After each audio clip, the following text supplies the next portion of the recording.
බුදුහාඳුරු පහළ වෙන්න බොහෝ කාලයකට පෙර. ඒ කාලේ අම්මා තාත්තා දෙන්නටම හිටියා එකම දුවක්. මේ දරුවා දුවෙක් දැන් චුට්ටක් ලොකු මහත් වෙලා වඩාගෙන යන්න පුළුවන් වයස එනකොට අම්මා තාත්තා කල්පනා කරා අපේ ඥාතීන් බලන්න දරුවා වඩාගෙන දුව එක්කන් යන් කියලා ඈත ගමනක් යන්න පිටත් වුණා. දැන් දරුවත් වඩාගෙන අම්මා තාත්තා ඈත අරගෙන යනකොට ඉතින් මාරුවට වඩාගෙන යනවා ටිකක් බීමින් අල්ලගෙන යනවා ඔහොම එක් කරගෙන යනකොට පාරක් අයිනේ තියෙනවා කැස්බෑ බිත්තර වගේ. ඒ කාලේ කලාතුරකින් තමයි එහෙම මිනිස්සුන්ට වෙළඳපොලේ තියෙන්නේ. ඒ කාලේ මිනිස්සු අතර විශ්වාසයක් තිබුණා මේ කැස්බෑ බිත්තර බොහෝම ගුණයි.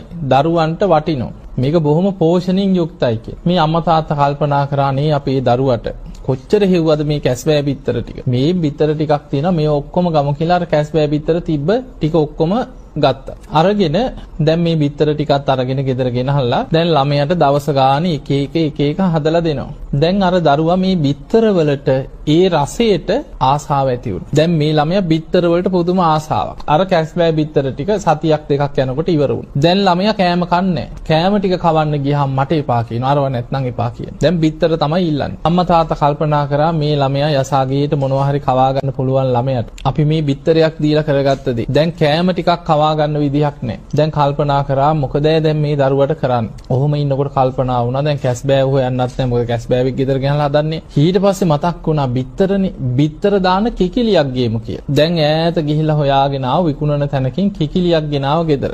දැන් හදන්න. දැන් ඔන්න ගෙදර කිකිලියක් ඇති කරනවා. මේ කිකිලි දාන බිත්තරේ දරුවට හදලා දෙනවා. දැන් ළමයා කොච්චර බිත්තර වලට ආසාව පෙරේතකම ඇති වුණාද කියන්නේ කිකිලි බිත්තර දානකන් ළමයා වාඩිලා ඉන්නවා ඉතින්. බිත්තරේ වැටෙනකොට මත දාලා අරගෙන අම්මට ගෙනත් දෙනවා අම්මේ මේක හදලා දෙන්න කියලා. දැන් අපි කවදාවත් නොසිතන දෙයක්. අපි හිතන්නේ සත්තු වෛර බඳිනවා කියලා. අර කිකිලි වෛර බැඳා මේ දරුවට. එතනින් තමයි වෛරය පටන් ගත්තේ. කිකිලි බිත්තර දාන්නේ කාටවත් කන්න නෙමෙයි. ඒ තමන්ගේ පැටියා. මේ දරුවා මගේ පැටව කනවා කියලා අර පුංචි දරුවට කිකිලි වෛර බැඳා. එහෙම කාලයක් ගිහිල්ලා කිකිලි වෛර බැඳලා ඒ කිකිලි මරණයටපත් වෙලා ඒ ගෙදරම පූසියක් වෙලා උපදින. අර දරුවා පුංචි වයසේම අසනීපයක් හැදිලා මැරිලා කිකිලියක් වෙලා ඉපදුනා කියන ඒ ගෙදර.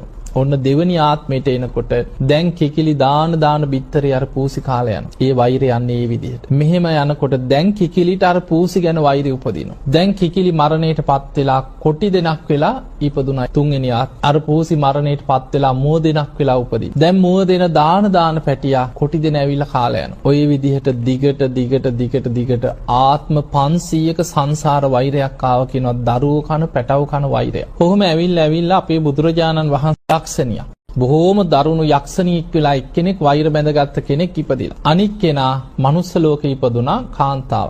දැන් පලිගන්න සංසාර වෛරය ආවේ පුද්ගලයාගෙන් නෙමෙයි පලිගන්නේ. දරුවන්ගේ පැටවුන්ගේ. බිත්තර කන පැටව කන වෛරයක් තිබ්බ. දැන් අර යක්ෂණී දින ගැන බලාගෙන හිටියා. හරි උඹට දරුවෙක් ලැබියන්කෝ කියලා බලාගෙන හිටියා. දැන් තරුණ වයස ආව විවාහ වුණා. ඔන්න දරුවෙක් ලැබෙන්න ඉන්නවා. දැන් යක්ෂණී දින ගැන ඉන්නවා දරුවා ලැබෙනකම්. දරුවා බිහි වෙච්ච දවසේම යක්ෂණී වෙස්සලාගෙන ගෙදරට ඇවිල්ලා ඥාති නැගණියක් වගේ වෙස්සලායන ගෙදරට ආවා. නෙයක්කේ දරුවෙක් ලැබෙන්න හිටියා කියලා දැනගත්තා. මම මේ ආරංචියටයි ආයේ පොඩි එකා කෝ බලන්න කියලා දරුවා ඉල්ලගත්තා. දැන් ළමයා හුරතල් කර වගේ අතේ තියාගෙන හිටියා. අම්මා තාත්තා එහාට මෙහාට වෙනකන් ඉඳලා බැලින්නම් ලේ පෙරා දරුවා කනවා. ඒ වෙලාවේ අර අම්මා එහෙම සිහි නැතුව වැටුණා. අනේ මගේ දරුවා කියලා යක්ෂණී ළමයා කාලා පැනලා ගියා. ඔය වගේ දෙවනි වතාවේ දෙවනි දරුවත් ඇවිල්ලා යක්ෂණී කාලා යනවා. ඔහොම ඉන්නකොට දෙවනි දරුවත් කාලා ගියාට පස්සේ වෛශ්‍රවණ දෙවියන්ගෙන් දඬුවමක් ලැබෙනවා. අනෝතත්ත විලෙන් වතුර අදින්න ඕන. ඒක තමයි දඬුවම. අවුරුදු ගානක දඬුවමක් ලැබුණ යක්ෂණීට. ඒක දෙවියන්ගේ රාජකාරී හැටියට පැවරෙන දේවල්. දැන් යක්ෂණීට මනුස්ස ලෝකේ දිහා බලන්නවත් මිනිසුන්ගෙන් පරිගන්න වෙලාවක් නැහැ. දෙවියන්ගේ රාජකාරියක් දඬුවමක් දේව දඬුවමක් පැවරිලා. ඔය අතරේ තුන්වෙනි දරුවත් ලැබුණා. දැන් කලින් දරුවෝ දෙන්නම යක්ෂණී කාලා ගියා. මේ අම්මා තාත්තා පුදුම බයෙන් දරුවා ලැබුණාට පස්සේ දරුවා හදාගත්තා. හැබැයි අවුරුද්දක් දෙකක් ගියා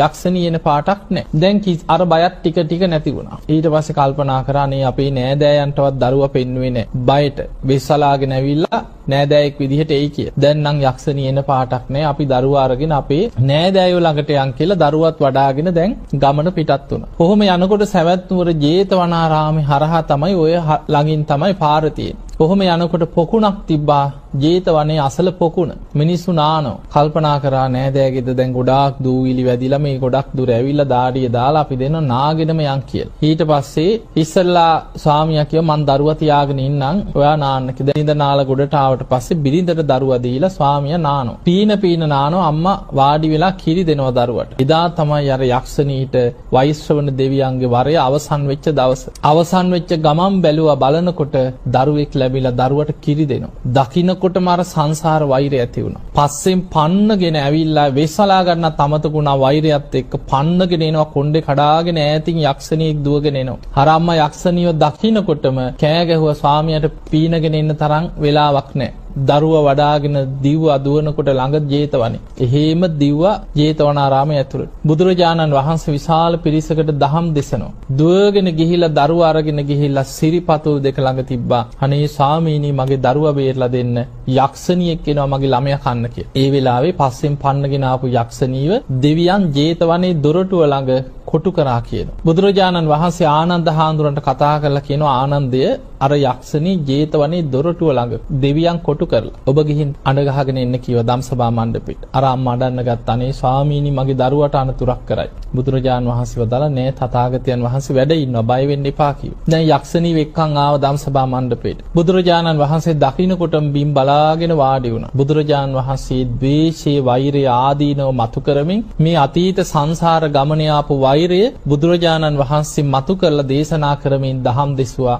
බණහල අවසන් වෙනකොට අර යක්ෂණීගේ වෛරය සංසිඳුණා. තුනුරුවන් ගැන සද්ධාව ඇති වුණා. බුදුරජාණන් වහන්සේ ළඟට ඇවිල්ලා වන්දනා කළා කිව්වා ස්වාමීනි අද පටන් මං දිවිහිමියෙන් බුදුන් සරණ යනවා. මං ධර්මයේ සරණ යනවා. ශ්‍රාවක සංඝයා සරණ යනවා. බුදුරජාණන් වහන්සේ බුදුවැසින් බැලුවා මේ යක්ෂණීගේ වෛරය මෙතනින් අවසන්. ආයි මෙතනින් එහාට සංසාරේ වෛරය යන්නේ නැහැ. මේ දරුවට ආයි අනතුරක් වෙන්නේ නැහැ. අර අම්මට කිව්වා ওই දරුවා බය නැතුව යක්ෂණීගේ අතට දෙන්න කියලා. අම්මා බය වුණා. ඒත් බුදුරජාණන් වහන්සේගේ කීමට දරුවා අතට දුන්නා. යක්ෂණී බොහෝම ආදරෙන් දරුවා අතේ තියාගෙන ඉඳලා බුදුරජාණන් වහන්සේගේ සිරිපතුල් දෙක ළඟම දරුවා තියලා වන්දනා කරලා පිටත් වෙලා ගියා. ඕක ධම්මපදයේ සඳහන් වෙනවා ආත්ම 500ක සංසාර වෛරයක් හැටියට ওই කාලී යක්ෂණීගේ කතාව.